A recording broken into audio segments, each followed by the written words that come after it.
Eh bien bonjour à tous, aujourd'hui multi-avis sur ces trois films plus Planet Earth 2 dont j'ai vu deux épisodes, parce que il y a une tartinée d'épisodes sur celui-ci, donc j'en ai vu deux, et donc 2 fois 50 minutes en 4K HDR là-dessus, c'est une tuerie, de toute façon vous allez entendre mon avis.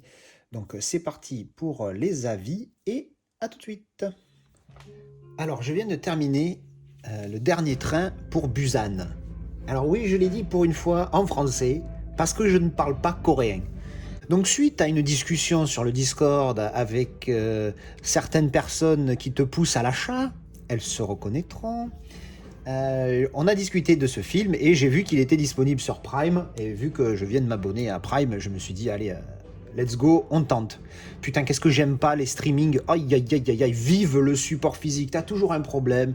Et il y a des saccades. Et je suis fibré, je suis à 450 mégas hein, câblé. Hein. Et ma Philips, elle est en câble, en Ethernet à Internet. Donc elle n'est pas en Wi-Fi, rien. Donc je suis à 450 mégas. Et ben même là, des fois, il y a des lags. Donc bon, c'est pas top, hein, le streaming, franchement, c'est pas top. Bref, donc j'ai quand même vu ce film, qui en coréen veut dire je ne sais pas quoi. Et enfin bon, j'ai vu ce film, donc de zombies, je ne savais pas que c'est un film de zombies. Et c'est vrai que ces derniers temps, j'ai été énormément déçu par le cinéma asiatique. Eh bien, celui-ci déroge à la règle. Il était bien.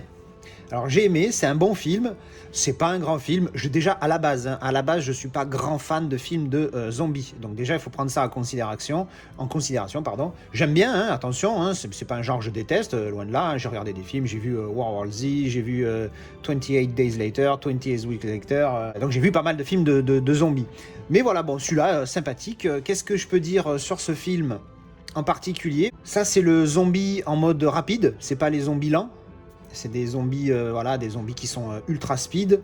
Et ils ont une particularité, alors je le dis pas parce que sinon ça spoil un peu quelque chose au début du film, mais ils ont une particularité, et quand ils s'en rendent compte, ben, ils deviennent moins cons les humains. Enfin les humains, ceux qui restent humains quoi, voilà. Non voilà, bon après c'est du classique, hein, histoire de zombies, sauf que ça se passe dans un train, et oui, d'où le titre. Putain, ils sont forts les mecs quand même. Donc voilà, c'est l'histoire, il n'y a rien de plus con. Hein. Il y a un père, il veut amener sa fille voir sa mère à Busan du coup. Et dans le train, ben, il commence à y avoir des informations où ils disent qu'il y a une épidémie, il y a des gens qui pètent un câble, de la violence, machin. Puis voilà, après c'est l'histoire de zombies classique de chez classique. Il est bien, c'est un bon film. C'est pas ma tasse de thé encore une fois. Donc je pense que je vais mettre 5, j'ai failli dire 6. Allez, 5 et demi, parce qu'il est pas nul, hein, c'est un bon film, mais voilà, c'est pas mon délire. Moi, je suis très content au final de ne pas l'avoir acheté, parce que j'ai économisé des sous. Si je l'avais acheté, je l'aurais gardé, parce que, ben voilà, une fois que je l'ai et que le film est pas mauvais, je vais pas le revendre. Donc voilà, à part ça, RAS, hein, alors c'est vrai que les personnes qui me l'ont recommandé dans le Discord étaient vraiment hypées hein, pour ce film. J'avoue que je le suis beaucoup moins. Mais ça m'a plu, c'était sympathique. On va parler vite fait qualité, hein, comme je l'ai dit, c'est un streaming, donc pas grand chose à dire. On peut pas vraiment juger. C'est propre, c'est très bon, il est en 85.1, donc il prend quasiment tout l'écran, donc c'est sympa. Rien que ça c'est déjà pas mal. Et puis après, voilà, qualité, c'était du basique. Hein, c'était que du HD, pas de 4K. Et encore, c'était une HD moyenne. Bref. Donc voilà, RAS sur la qualité. Mais bon, si vous n'avez pas vu ce film, et si vous êtes fan de zombies, par contre, film de zombies, il est génial. Hein. Oui, je vais rajouter un petit truc. Un truc que j'aime pas par rapport au cinéma coréen, et alors je sais pas, hein, ça existe dans d'autres films bien évidemment, mais j'ai remarqué ça souvent dans les films coréens. Alors je n'ai pas vu beaucoup, mais c'est le côté un petit peu. Alors avant de parler du cinéma coréen, dans le cinéma en général, dans ce genre de film, t'as toujours envie d'en claquer un, voire deux. Parce qu'il y a des fois, tu te dis le truc évident, genre t'as un zombie qui arrive sur toi, le mec il est là, il le fixe au lieu de se carapater.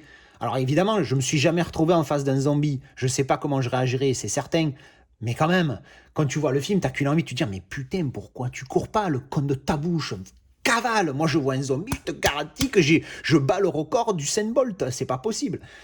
Bon, des petits trucs comme ça qui sont énervants, mais c'est pas ce film-là, c'est tous les films qui sont dans ce genre-là, où tu te fais attaquer par des mecs, bon, d'autres films aussi, dans d'autres genres, mais en tout cas, dans ces genres de films, à chaque fois, c'est la même. Il y en a toujours un qui fait le glandu devant un zombie, il fait gni, qui court, qu'est-ce que tu fais, putain. Et puis bon, t'as toujours des têtes de cons, et puis c'est vrai que ça donne une sale image de l'humanité, hein, quand tu vois la réaction de certaines personnes, mais je pense que tristement, ça risquerait de se passer comme ça si jamais les zombies existaient, quoi. Mais Mais bon, bref, c'est comme ça. Donc voilà, ben, c'était mon avis sur le dernier train pour Busan. Alors je viens juste de finir Knives Out. Je me suis régalé. C'est un pur film. Alors pour une fois, on me fait des recommandations et je suis pas déçu parce qu'on commence à trop me le vendre et à chaque fois je me dis si on me vend trop un film et qu'on me dit qu'il est trop bien, trop bien, trop bien et quand je le vois je suis dégoûté. Eh ben là pas du tout. C'est une enquête policière. Et en fait ça satisfait tes attentes dans le sens où tu as des twists, tu as une enquête, tu as des révélations, un petit peu à la Sherlock Holmes, tu vois. Et c'est franchement pas mal. Enfin, moi, je me suis regardé avec une pléiade d'acteurs. Attention les yeux. Hein. Vous voyez la liste en haut, là, tous les noms qu'il y a. Je vais vous remettre plus près. Vous voyez tous ces noms-là. Il y a vraiment il y a du beau monde. Et franchement, il est sympa. Donc là, bon, il n'y a pas grand-chose à dire pour le film. Si vous aimez les enquêtes policières, ça va vous plaire. Parce que qu'est-ce que tu veux dire à part raconter le plot je veux dire, tu peux pas trop en parler, sinon tu spoil tout. Tout est dans le résultat de l'enquête, en final, dans ce film. Mais le début de l'histoire, c'est quoi? C'est lui qui meurt, et c'est l'enquête sur sa mort. Apparemment, ce serait un suicide, mais il y a des doutes. Et on se rend compte très vite que c'est pas un suicide. Et ça, c'est pas du tout un spoil. Et après, il y a une enquête, à bout d'une demi-heure, déjà, tu te dis, ah merde, mais c'était pas un suicide.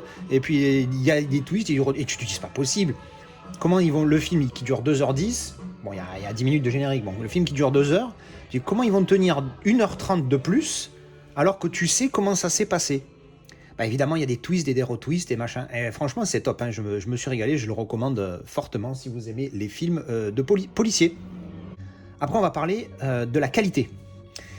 Parce que ce film, il existe en 4K, pardon, mais ce n'est pas un digital intermediate 4K. Il est masterisé en 2K et le negative format est en 2,8 à RAW. Donc je suis étonné d'avoir eu autant de grains. Parce que autant au début j'ai vu le grain et je me suis dit ça va, ça passe. Et il y a des scènes, après sur la longueur du film, moi je te parle les 5 premières minutes. Et après, tout au long du film, il y a des scènes, ça passe, tu vois. Le grain, il passe. Mais t'as d'autres scènes. À des moments, non, je suis désolé, hein. J'ai vu plein de commentaires, juste quand j'ai dit que j'allais le voir sur le Discord, ils m'ont dit « Ah, il est super, tu verras la qualité, même le Blu-ray, il est nickel. » Oui, il est propre, il est bon, mais il y a du grain. Voilà, si tu enlèves le grain, il est parfait. Parce que ce grain, je m'excuse, hein, je n'arrive toujours pas à comprendre en quoi ça apporte. Hein. Attends, à un moment donné, tu as des visages en gros plan, pas tout à fait en gros plan, un petit peu en plan éloigné, en plan semi-éloigné, pardon. Et tu vois sur le visage des personnages, tu vois qu'ils vibrent. Le grain vibre. Et là, j'ai enlevé tous les trucs de mon téléviseur, hein. Tous les réglages, il n'y en a pas. Hein. Donc c'est d'origine dans le film. Et j'ai dit non, ça je peux pas. Ce grain-là, je peux pas. Par contre, quand il y a un grain qui est fixe et qui fait pour moi partie de la pellicule, ce qui est logique, même si je préférerais qu'il soit pas là, ben, lui, il passe. Mais là, non. Il y avait des moments où c'était nickel. Il y a des très gros plans, quand il y a le visage en gros qui prend tout l'écran. Ah là, c'est nickel. Il est propre et tout, machin. Et c'est même pas le 4K que j'ai. Hein. Il est superbe. Mais dès qu'il y a la caméra s'éloigne un petit peu et que tu es à semi-distance, entre guillemets, tu vois, ben là, tu vois le grain qui gigote comme ça sur les visages. Oh, ça me rend du fou. Donc, je m'y suis fait. Il y a un grain qui passe, mais le grain qui gigote, c'est pas possible. Le grain qui est en train de zouker comme ça sur le visage des gens, c'est pas possible. Alors, vous l'avez pas vu, mais j'ai fait un petit geste du cul. Bref, très bon. Il y a de belles couleurs dans ce film. Je pense que le 4K, il amènera pas grand-chose. Parce que quand je dis déjà, le négatif est en 2,8. Donc pour le coup, ça sera pas du 4K dans tous les cas. Ça sera un upscale. Donc au niveau netteté, je pense pas que tu gagnes beaucoup. Tu gagnes un chouïa, mais pas grand. Et encore même pas, puisque le master, le digital intermediate est de 2K. Par contre, au niveau du HDR, je pense que ça peut bien péter au niveau du HDR. Parce qu'il y a beaucoup de couleurs dans ce film. Là, vous voyez, vous pouvez voir un petit peu. Bon, là, c'est le menu, certes, mais dans le film, c'est un peu comme ça. Il y a pas mal de couleurs. Je pense que le HDR peut amener pas mal, mais pour moi, le grain est vraiment trop. Je pense pas que j'upgraderai ce film-là en 4K, c'est pas le genre. Moi, j'aime bien un film en 4K, c'est soit un de mes grands classiques, Red October, Das Boot quand il sortira, ou voilà, Aquaman, je sais que pas tout le monde l'a aimé, mais moi j'ai adoré, donc j'ai fait un effort, j'ai fait une upgrade. Mais celui-là, voilà, il mérite pas, je pense, enfin, à mon sens, hein, je vois pas pourquoi je prendrais le 4K, surtout qu'en plus, c'est pas un pur 4K filmé en 4K, etc. Donc voilà, c'était mon avis sur Knives Out. Très bon film. Alors, je viens de terminer The Wall. Donc, c'était Pur film, je me suis régalé. Alors, pur film, je m'enflamme un peu, mais j'ai trouvé ça génial. J'aime bien le principe des snipers un petit peu. Hein. C'est cette patience qu'il faut avoir, cette précision, cette endurance, ce calme, ce self-control, ce savoir des maths pour calculer des trajectoires, tout ça. Enfin, c'est quelque chose d'énorme et j'aime bien ça dans les films de sniper. Alors, il n'y en a pas beaucoup, j'en connais peu. Il y a The Shooters avec Wahlberg, je crois, qui est pas mal, mais bon, qui était pas. Là, c'est vraiment. Déjà, il y a 3 acteurs dans le film. Donc, il y a eux deux. Et alors, au début, on voit John Cena, on se dit, oh putain, qu'est-ce que ça va être. Mais finalement, ça va. On le voit pas trop. Enfin, on le voit. Mais quand on le voit, il joue bien. C'est correct. Voilà, c'est pas non plus de l'acting de fou. Mais c'est pas mal. Et oui, donc il n'y a que 3 acteurs. Hein. C'est l'histoire très simple. Hein. C'est ces 2 snipers. Ils sont envoyés pour essayer de débusquer un sniper ennemi embusqué, du coup. Et ils le cherchent. Et finalement, John Cena, il se fait shooter. Donc il est au sol, mais il n'a pas l'air mort au début. Et au bout d'un moment, il a l'air mort. Et lui, au fait, il se retrouve caché derrière The Wall, donc le mur pour les tachons en anglais. Donc, et en fait, tu comprends très vite qu'en fait, vu le titre et le nombre d'acteurs, tu te dis en fait, tout le film va se passer derrière le mur. Donc niveau budget, je pense pas que ça leur ait coûté bien cher, mais malgré tout, tu t'ennuies pas, tu vois. Le film fait 90 minutes, générique inclus. Et franchement, non, t'es bien tout le film, hein, t'es là, t'es avec le mec, tu dis qu'est-ce qui va se passer et tout, machin bidule. Tu vois comment il se démerde à débusquer l'autre gars ou pas, tu vois. Franchement, c'est pas mal. Moi, j'aime beaucoup ce principe-là, il est sympa. Donc, si vous aimez bien les films de guerre et les films de sniper, ah oui, il y a American Sniper, j'avais oublié qu'il y avait American Sniper aussi comme film. Évidemment qu'il y a American Sniper. Excellent film aussi de sniper. Mais celui-là, il est un peu plus particulier parce qu'il n'y a vraiment pas beaucoup il y a que très peu d'acteurs et ça se passe dans un même lieu, quasiment, enfin tout le film. Hein, et franchement, non, c'est bien, hein, franchement, c'est pas mal. Donc, moi, j'ai beaucoup aimé. Je vais mettre 7 parce que ça vaut pas un 8 non plus quand même. C'est pas un film exceptionnel, mais c'est un bon 7. Hein, c'est un 7,5, voilà, un bon 7. Qualité, parce que c'est du Blu-ray. Alors, ça, c'est un petit steelbook sympathique. Hein, j'ai payé ça 6 € sur Vinted. Hein, voilà, je remonte vite fait. Qualité, c'est qualité, ça va, il est un peu granuleux mais ça passe. Donc au niveau de la qualité de l'image, très correct, voilà. Un bon Full HD, voilà, un bon Full HD. Au niveau du son, ça va. J'allais dire le mixage peut-être des voix, mais en fait non, c'est pas le mixage des voix. J'ai mis les sous-titres. Et malheureusement, j'avais que les sous-titres français. Mais alors, quand ils se mettent à parler, les deux, là, en mode avec leur argot et tout, machin, des fois, c'est chaud de comprendre. Donc, il y a 2-3 fois où j'ai dû mettre les sous-titres parce que je comprenais rien à ce qu'ils disaient. Voilà, donc je vous le recommande si vous l'avez jamais vu. Il est sympa. Alors, j'ai regardé 2 épisodes de Planet Earth 2 dans ce coffret qui contient aussi Blue Planet 2. Donc, j'ai regardé la suite parce que j'avais le premier en Blu-ray simple. Et donc là, j'avais pris celui-ci en 4K. J'avais pas eu l'occasion de vraiment regarder. J'avais regardé un petit extrait comme ça vite fait, mais j'avais pas regardé vraiment des épisodes. Et là, j'en ai regardé 2. Oh là là là là là là là là là là là là là là là là là. C'est d'une beauté. Alors déjà, les paysages, tout ça, les reportages en eux-mêmes sont déjà magnifiques. Mais là, je vais plus parler du côté 4K. 4K HDR, bien sûr. Il y a une qualité d'image, c'est impressionnant. Je vais aussi vous parler d'un réglage que j'ai sur mon téléviseur. En fait, moi, je désactive tout ce qui est réduction du bruit, machin bidule, tous les petits gadgets, on pourrait appeler ça. Je zappe tout, sauf un que j'utilise des fois. Ça, c'est sur un Philips, en tout cas, ça s'appelle l'ultra résolution. Et en fait, ce que ça apporte quand je l'active par rapport à quand il est off, c'est déjà, c'est un petit peu plus brillant. Mais pas que, c'est-à-dire que ça apporte aussi une espèce de netteté supérieure à l'image que j'ai déjà. Ce qui je trouve quand même assez bizarre parce que je m'attends sur un truc 4K à avoir le must sans avoir à mettre tous les petits artefacts comme ça en plus. Mais en tout cas, pour certains films, pas tous, mais pour certains films, alors pour certains films ça m'empire le grain. Donc je vous doutais bien que pour beaucoup de films, je ne l'utilise pas. Mais pour certains films, comme par exemple Mortal Engines ou Gemini Man, qui sont mes 2 films référence niveau qualité 4K, ou même 1917, là je l'active parce que ça rend une netteté supérieure, plus de détails sur, par exemple, sur un visage, ça va m'amener des rides en plus. Alors là, ça parle beaucoup d'animaux. Il y avait sur des animaux en gros plan, on voyait chaque poil de moustache, chaque poil de fourrure, c'était impressionnant. Et j'ai fait 2-3 petits tests, j'ai enlevé l'ultra résolution, et putain, d'un coup c'était pas flou parce que ce serait exagéré, mais d'un coup, oui, il y avait un espèce d'effet flou léger qui apparaissait sur l'image, enfin qui apparaissait, qui est là de base, hein, par défaut, puisque l'image était comme ça avant que je mette l'ultra résolution. Et donc là, pour le coup, l'ultra résolution a apporté beaucoup, mais il y a 2-3 fois où c'est vrai que ça a apporté en négatif, c'est-à-dire que par exemple, au tout début du reportage, il y a une image de la planète Terre, donc de vue d'espace, et la caméra se recule comme ça, et il y a le titre Planet Earth 2 qui apparaît sur l'écran, et à ce moment-là, la planète, elle brille comme un sapin de Noël, comme une guirlande de Noël, tu sais, elle fait des petits flashs comme ça, et dès que j'ai enlevé l'ultra résolution, je l'ai remis, ça le faisait pas. Donc ça, c'est vrai que c'était un gros downside, tu vois, c'était un truc vraiment pas bon. Évidemment, je me suis dit, je vais pas le mettre. Mais après, j'ai fait des tests sur d'autres images, ça faisait une différence. Donc je l'ai remis et je l'ai laissé au final, et c'est vrai que sur les 2 fois 50 minutes que j'ai regardé, j'ai eu que 2 ou 3 moments où c'est vrai que ça faisait cet effet un petit peu brillant. Alors je pense que c'est une question d'encodage, ça bug à un certain moment.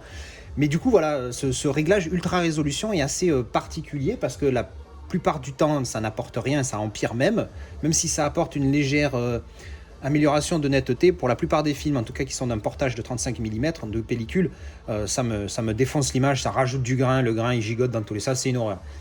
Mais des fois, je vous dis, ça apporte un plus. Donc je sais pas, après je sais pas sur d'autres marques de téléviseurs 4K comment ça fonctionne, s'il y a un réglage similaire. En tout cas, moi je l'ai là-dessus, je sais que je l'utilise. Dès que je regarde un film 4K, de toute façon, j'ai ce test au départ, je l'active pas.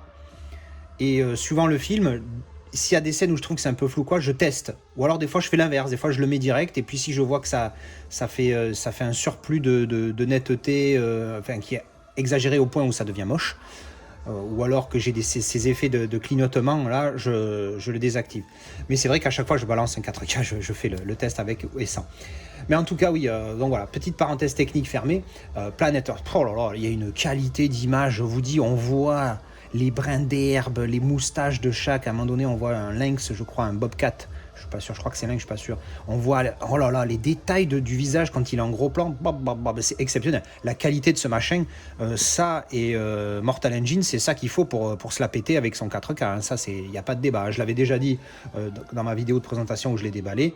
Puis j'en ai reparlé, je sais plus quand. Mais là, je le redis parce que là, j'ai vraiment vu des reportages. 2 reportages de ce documentaire, et franchement c'est génial. Donc bon, là j'ai l'édition anglaise, donc du coup il n'y a que l'anglais et les sous-titres anglais si ça vous intéresse. Par contre je pense qu'il existe une version avec les sous-titres français. Je sais que la première édition que j'ai en Blu-ray simple, il n'y a pas de VF, mais il y a des sous-titres français, donc ça va, enfin pour ceux qui galèrent en anglais évidemment, ou qui n'aiment pas du tout l'anglais, hein, ça existe, vous avez le droit. En tout cas, voilà, sachez que ma version à moi, c'est la version anglaise où je n'ai que de l'anglais, sous-titres anglais et basta. Mais il doit certainement y exister une version avec la VF et ou au moins les sous-titres en français. En tout cas, bon, j'ai pas tout vu, hein, parce qu'il y a, je vous dis, il y a par disque, il y a 3 reportages de 50 minutes et j'ai 1, 2, 3... Il y a 4 disques. Mais alors, oh là là là là, c'est magnifique. Si vous aimez les reportages animaliers, hein, parce qu'il ne faut pas non plus acheter ça que pour se la péter 5 minutes à mettre du 4K. Ça vaut 40 balles le coffret des 2. Hein. Donc, si vous aimez les reportages animaliers et que vous êtes équipé 4K, allez-y, parce que même niveau sonore, c'est pas mal. Hein. Je crois que c'est en 5 points, ça tourne en 5 points. Je regarde vite fait. Ouais, voilà. DTS HD 5.1 en plus, en toute détente. Et puis... Il est en 16 neuvième, pardon, ils le mettent pas, disque format on s'en fout, feature... Ouais, ils le mettent pas, mais bon, c'est du 1,78, full screen, ça pète. Non, franchement, c'est magnifique, c'est superbe. C'est pas un film, donc je le compte pas quand je parle de mes références 4K, mais si je devais le compter, il y a Mortal Engines, ça, parce que Mortal Engines est un petit peu au-dessus quand même. Mortal Engines, en même temps Mortal Engines ça a été filmé en 8K, ça je pense pas que ça c'était filmé en 8K, je pense que c'était filmé en 4 voire 5K je crois il me semble, mais je suis plus sûr. Bref, Mortal Engines, ça, Gemini Man et 1917. Mais voilà, un super documentaire et surtout une qualité de malade mental, je vous recommande fortement. Et voilà, c'était donc mes avis sur la qualité des films en Blu-ray, téléchargement Blu-ray et 4K. Alors, encore une fois, c'est pas un film, mais vous avez compris. Et aussi sur ce que je pense des films en eux-mêmes. Bah, écoutez, j'espère que ça vous a plu. Si vous avez vu ces films, alors sur Knives Out, je sais que beaucoup l'ont vu et jusqu'à présent, j'ai eu que des retours positifs. The Wall, c'est un petit peu la découverte, hein, je connaissais pas du tout. Si vous avez vu ces films, si vous avez aimé ou pas aimé, dans les commentaires, on en discute comme d'habitude. Allez, je vous dis à la prochaine. Ciao!